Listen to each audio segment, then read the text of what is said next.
Do the devs still care about the players in Marvel Strike Force? Are you still having fun in the game? Is there still hope? We're going to talk about that, and hopefully we'll get a response to all these questions very soon from the devs. And I'm talking about it with my brother, MobileGamer OMG. And if you're ready for it, MobileGamer, tell him what to do, my friend. Let's go smash it! ValleyFlyin.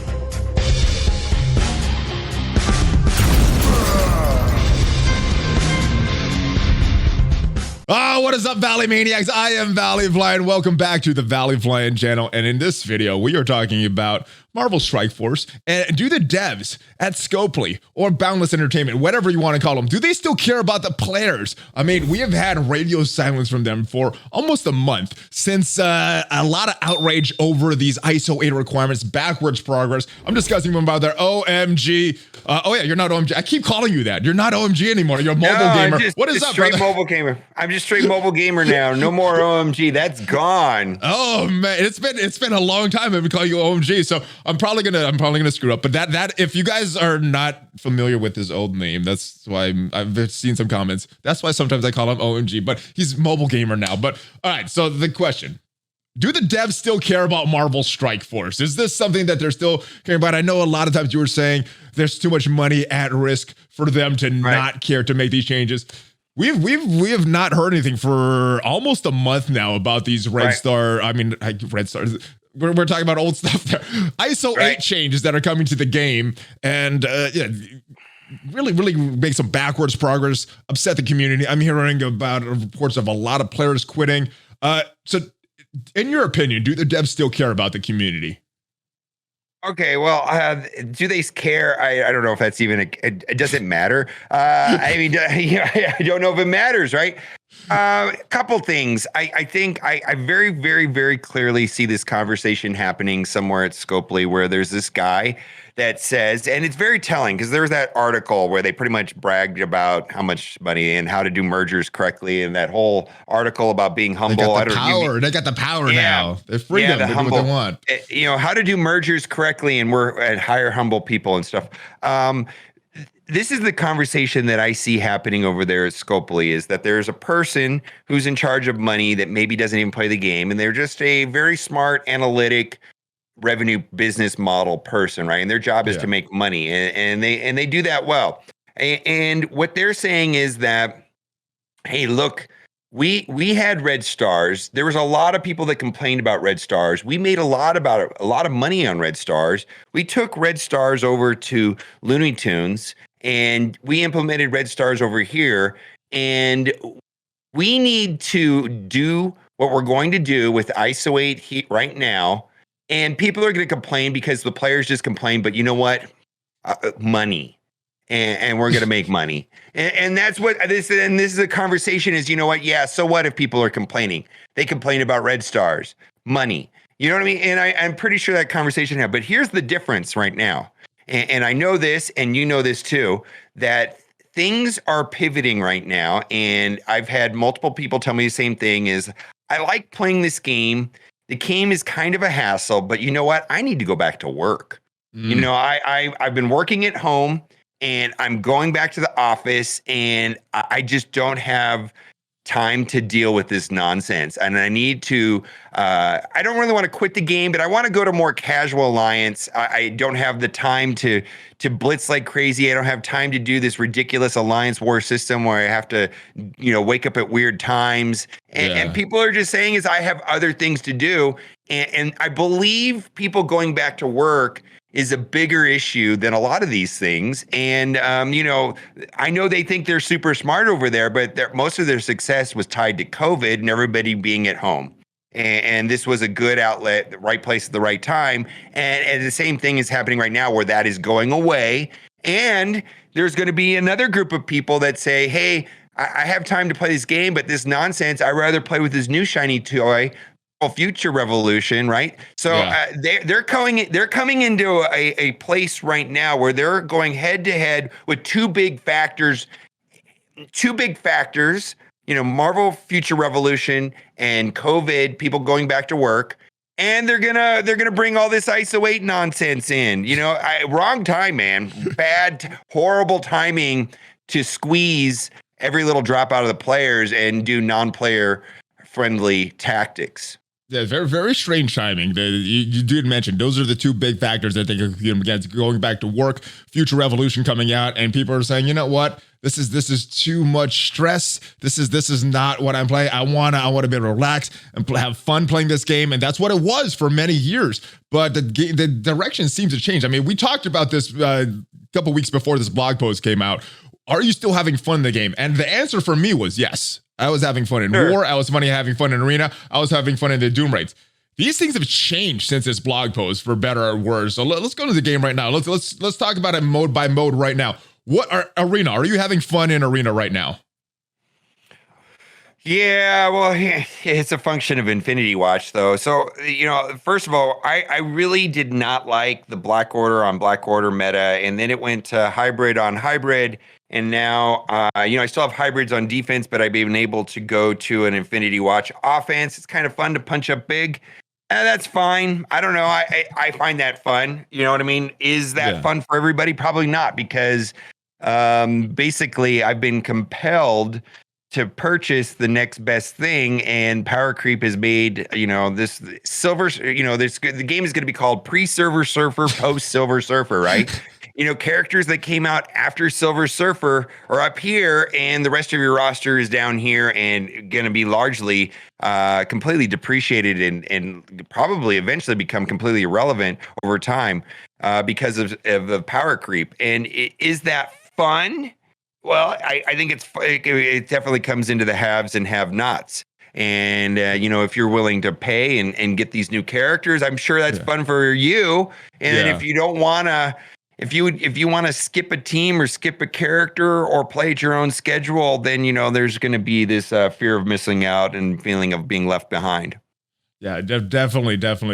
Arena is changing, and you mentioned power creep. It's since Silver Surfer, it hasn't felt like creeping. It's been moving at a fast pace, but Arena, it is what it is. For me, it's still that coin flip. Who goes first, my Zemo or their Zemo? I haven't fully shifted to Infinity Watch yet, but I'm assuming as soon as Adam Warlock's coming out, people have the resources to build these characters. It's going to be Infinity Watch and Infinity Watch, kind of like it was Black Order versus Black Order. I don't know if that's better or worse. Adam Warlock's not in the game yet, so we don't know how that matchup's fully going to play out. I mean, right. But, I've got an idea. I've got an idea how it's going to play out, and I don't think it's going to be as bad as I thought. Crazy. No, actually, the Gamora flips the defense downs, the defense ups to the defense downs, and that's very powerful mechanic. So, the Gamora is going to, if they don't have safeguard and she flips a defense down, you're going to be able to delete a character pretty easily. So it's an interesting. I can see the way it's going to play out for sure.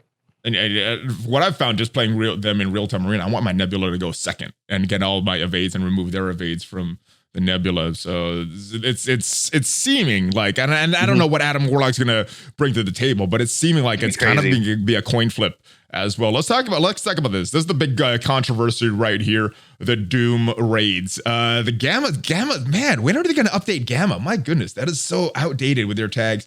Beta is what it is, but the big thing I think here is the Doom raids. For some people that are making backwards progress in the Doom raids, a lot of alliances not even able to enter anymore because of the requirements.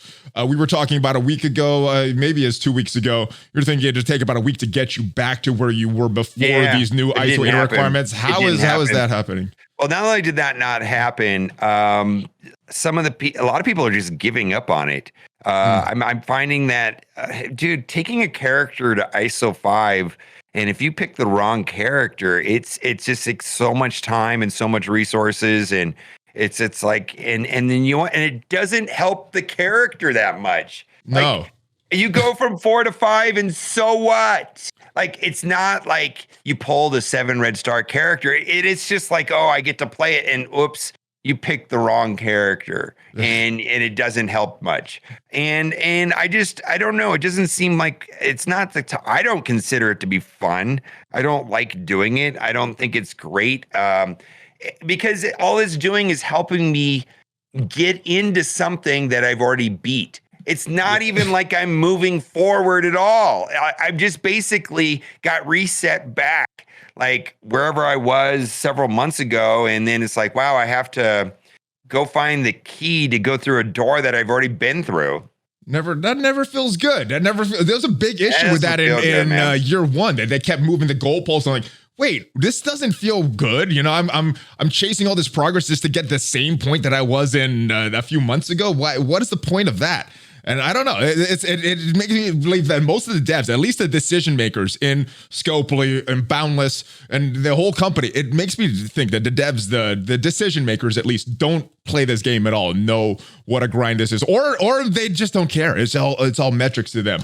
I imagine there's three types of developers over there, Scopely, and I think a large percentage of them don't play the game at all. And I don't think everybody needs to play the game. I mean, if a person's a cloud storage engineer that, manages the cloud storage through a third party, I don't know if they use Amazon. Do they need to play the game? Yeah, but we're talking about decision makers. We're talking about decision makers. They should either play or get. But then there's marketing. There's marketing people, game balance people, the game economy people, and I guess they even like community managers. I'm gonna guess that they play the game, but they don't really play the game the same way they probably play the game because they have to, right? And they're not probably spending hours. I promise you, they're not setting 2-hour blitz timers. I promise you, they're not waking up early in the morning to finish their alliance wars. They don't play the game the way we do because they're not spending their own money on it. You know what I mean? They're probably, just, free to play. Or blitz timer, my blitz timer just went off. Yeah. And then there's the people that actually, and there's probably a small number of people that really understand the game the way that we do. The people that actually build the game and the kits and things like that. But I think it's probably 1% of the employees. Yeah, I don't feel that everybody needs to play the game, but I feel if, at least the decision makers, if they're not playing the game, they should listen to people that are playing the game, either the people internally at Boundless or some of the community. And it doesn't seem like they listen to the feedback that we're giving. I don't know if they're listening to feedback that the internal people are giving, but it doesn't seem that way. So I would agree that the raids are not as fun. It's not as bad as I originally thought. We're not having to revert all the way back to Ultima 7, but that's not the case for everybody. I know some people have to revert to Ultima 7 and it's just not a good feeling. So it's not a good feeling. It's not at all. Let's talk about War. I think the big change that they made to War, despite them talking about a lot of things coming in the early 2021 blog post, War, testing out things, is Heroes for Hire. Has that added more fun or added less fun for you? Here's the thing. I don't mind it. So what Heroes for Hire did for me is that it caused me to consolidate basically like 3 teams to beat that team. And there is a situation in security down rooms with Kestrel where it's almost an unbeatable team. You have to 2-tap it. I don't mind it. I mean, I think it's interesting. And then the other thing too, I know it's a temporary problem. See, I think I went into Heroes for Hire with the right mentality that this is a defensive team. I don't want to spend money on a defensive team. They will be selling a counter in the intermediate future to counter this team. Like you just kind of knew, right? Like that it was going to be like, they did this with Mercenaries. They did this with Red Skull. And so I didn't overcommit to the team myself personally. Yeah. Right. And I've been playing against other people's teams, and you can see that, Adam Warlock is going to fix a lot of these problems in the team's reign of terror, which lasted maybe 6 weeks, is going to be over soon. So that's I don't think they've added more fun in this game. I think they've taken away fun in the game with some of these more recent decisions, more things that take. Can this game be turned around? I mean, you were playing Star Wars Galaxy of Heroes when it was not in a good place. It lasted so long that you left the game and started creating Marvel Strike Force content exclusively. Right. Can Marvel Strike Force be turned around? Was Star Wars in a worse place than Marvel Strike Force was now? And I know a lot of players are having fun with it now, but do you think Marvel Strike Force can be turned around and be a fun game like Star Wars Galaxy of Heroes is right now? Well, sure, and this is just a gut feeling. So, and a lot of I've argued the point that the game is very important to Scopely. They spent a lot of money purchasing the game, and they're very excited about having revenues of $300 million last year.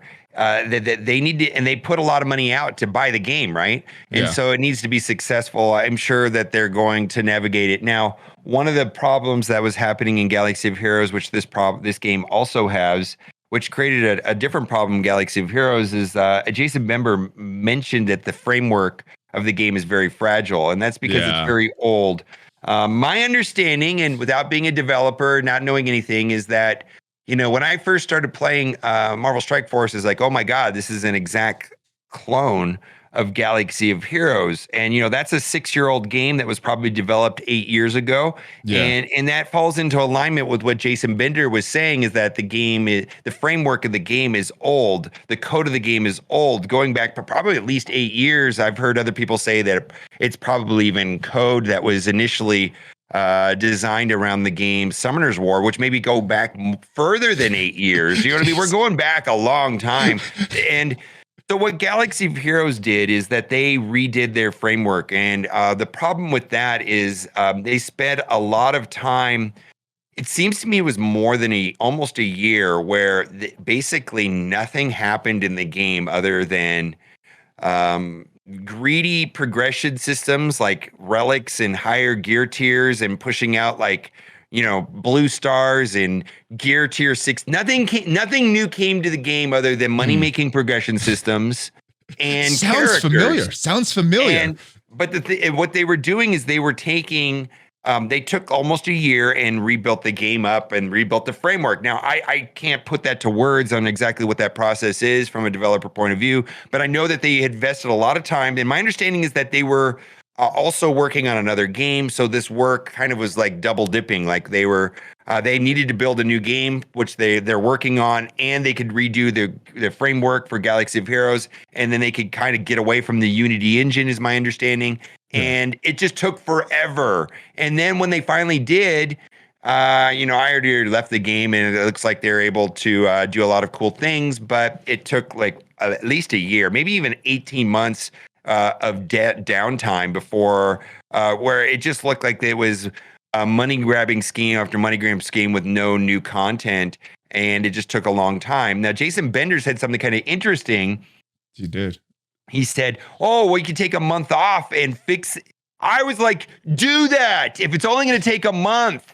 He said only a month. I was like, I don't believe it. It took a lot longer than a month. A lot longer than a month for Galaxy of Heroes. It took like almost a year. Well, now that Star Wars Galaxy of Heroes has his new framework, they could just borrow that one, right? And I don't know if they borrow it. I actually don't know how that works. I just know that the game was it looked like it was an exact clone. And the other thing too is I always got the feeling that the game, originally there was a bunch of people that worked at Kabam, right? And Netmarble came in here and scooped up Marvel Contest of Champions, and then it got split. Kabam didn't want some of this other stuff, and those other people went and became Aftershock, which is where the people that the bigwigs at Marvel Strike Force, right? They went to Aftershock. They got picked up by Fox next. And they hired a third-party company basically to build the game. It was the Seismic Niantic guys, right? And they were third-party contractors. So like there were some people that were like money people, right? They were like MBA analysts.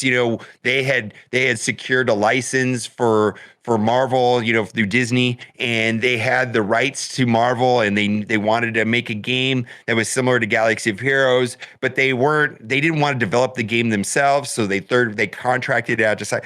And you can tell that they never really wanted to operate the game long term. They actually just wanted to sell the game and get rid of it. And it didn't happen. I think they were active. I heard that they were actively trying to sell the game to EA before the game even went global. Like they were not trying to keep this game long term. So the game actually they're unable to sell the game. The game goes global. Niantic Seismic contract lapses, and all the people that actually built the game leave. Right, and they go back to whatever they're doing with that company, and now they're stuck building a game, and then Fox and then as soon as Disney scooped up Fox Studios, an offshoot of that is that Marvel Strike Force was a part of Fox Studios, because Disney wants to own everything, right? They wanted to own Star Wars. They wanted to own the MCU and X-Men. They wanted to own everything, right? Yeah. But they don't want to be in the video game business. And so they're like, oh my God, they knew they were getting sold. You know what I mean? Everybody knew that they were going to get sold, but Disney did not want them. And so we landed at Scopely, which is actually, in my opinion, was probably the best place they could have landed.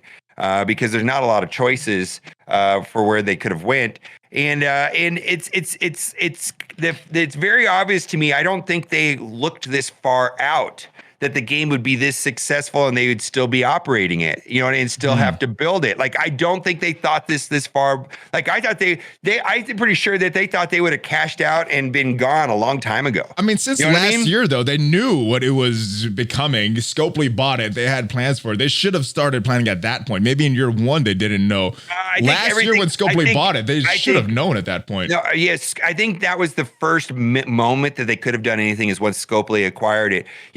We talk about API, and I don't know, do we want to talk about API? But like, nothing happened on API until Scopely is involved, right? And so how long has Scopely been involved? A year? And maybe we're going to get some weak version of an API today. Everything was delayed because of Disney. The Disney proper owning Fox Studio. Now, Disney just wants to license the Marvel name. They don't want anything to do with the development of the game. They just want to do licensing. And so when Disney owned it properly, the actual game, they were just trying to move it along. Yeah. Everything was stalled, though. Everything was stalled. Well, hopefully they're looking into the future. Hopefully they're not just being as short-sighted. As far as a response, we still have not gotten one yet. I thought we would get one last week based on this message. And some of and frankly, Cerebro was pretty candid in the private messages. Based on that, I thought we would be getting a little more information about this, but he said their voices have not been heard as loudly as they should, spending a lot of time to ensure the team has a full picture of the impact of their decisions. There were some big meetings coming up. This was 10 days ago. This was last Friday that he said this. We also got a message from Zeke's saying that there would be nothing and this was 4 days ago, last Friday, saying there'd be nothing in the blog post, and there'll be nothing. We expecting some details worked out early next week, plan communicating with these details. It is early this week. We go to tomorrow. That is midweek. We're not in an early week anymore. So hopefully today. And then as far as the latest response from Cerebral publicly, talking about all this community feedback, all these issues that are in the game that have not been addressed. I mean, you could go through this post, just you guys, I'll leave the link here. This is a long post of all these issues that have not been addressed. And this is the latest response from Cerebral as we scroll all the way down. Let me see it. This is a good reminder for us. Thank you. We've definitely been working on some things mentioned, and we could touch on these in the second 2021 preview article that would cover the back half of the year.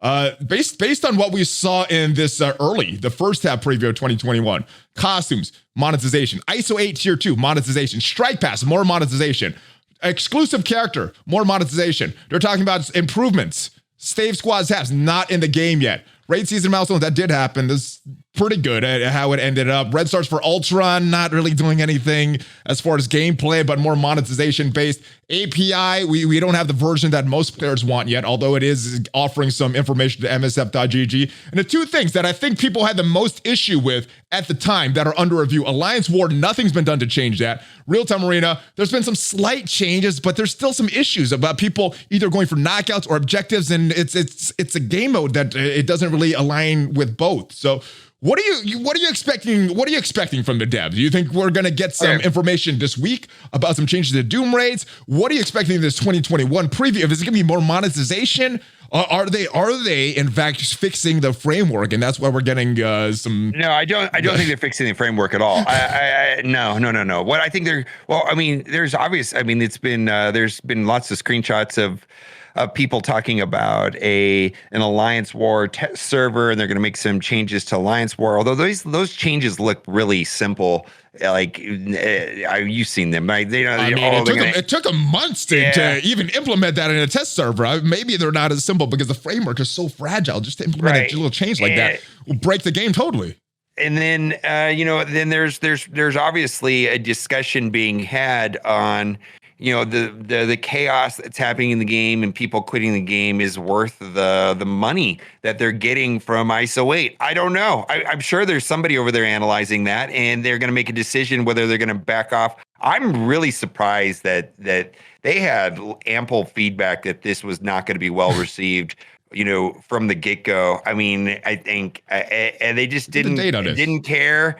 And I also think that they probably are overconfident in the amount of pain that the community is willing to withstand because of red stars, and the experience with that. But I think that people are going back to work, and if they've got stuff to do, they've got stuff to do. And and if I got to tell you this, if I haven't been at work for a year and I go back to work and now I'm working 40 hours a week in my job and I've got an hour commute, and the last thing I want to do when I get home is deal with this nonsense.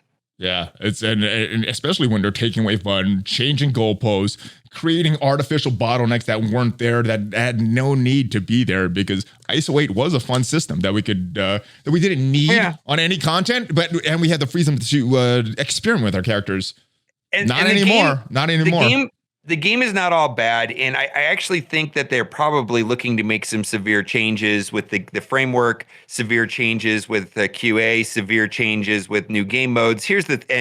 A lot of that has been restricted by having no ability to hire anybody. I think right now there's a bunch of people coming in, and there might be a bunch of people leaving because there may be a whole group of people over there in Marvel Strike Force that weren't able to get jobs elsewhere until they vaccines and stuff. I'm going to say that there's going to be a huge shift in the staffing over there, and then just because what's happening with COVID and vaccines, and people are able to go look for new jobs and things like that. And I'm hoping that they could put some of that 300 million to good work. But the problem is that some of these changes that even if they started working on them today, when are we going to see them in game? 6 months from now? I mean, how long is it taking them to get formulate a response to the negative community feedback that's going on? It's May 21st. We're recording this on June 15th. Still no definitive response. We've gotten some temporary things coming to the game. We got some things that may be offering some relief next patch, but nothing permanent as of now, and we're still waiting for that response. So, in summary, positive or negative direction for this game? Where do you think this game is heading? I choose to believe that the game will move in the correct decision.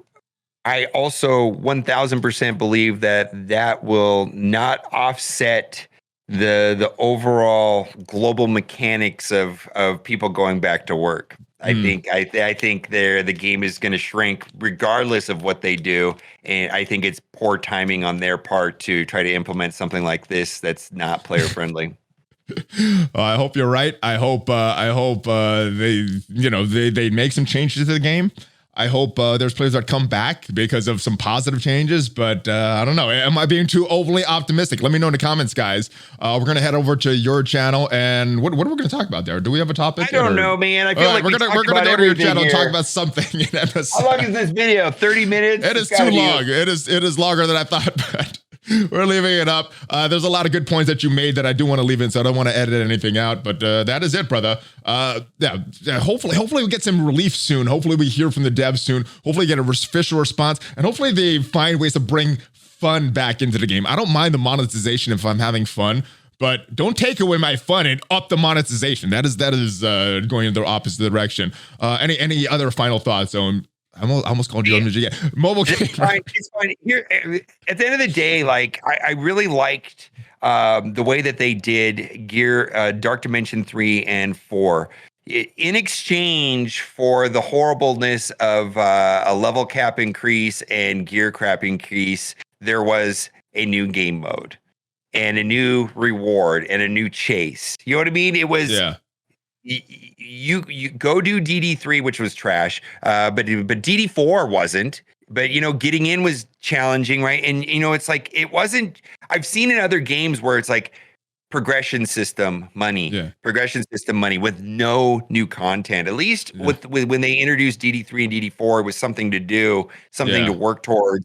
And I feel like these changes to ISO 8 was strictly take on their part without giving anything to us. And when I mean giving to us, I mean something to do, new content. Yeah. It was straight take. Give us money. Here's old content.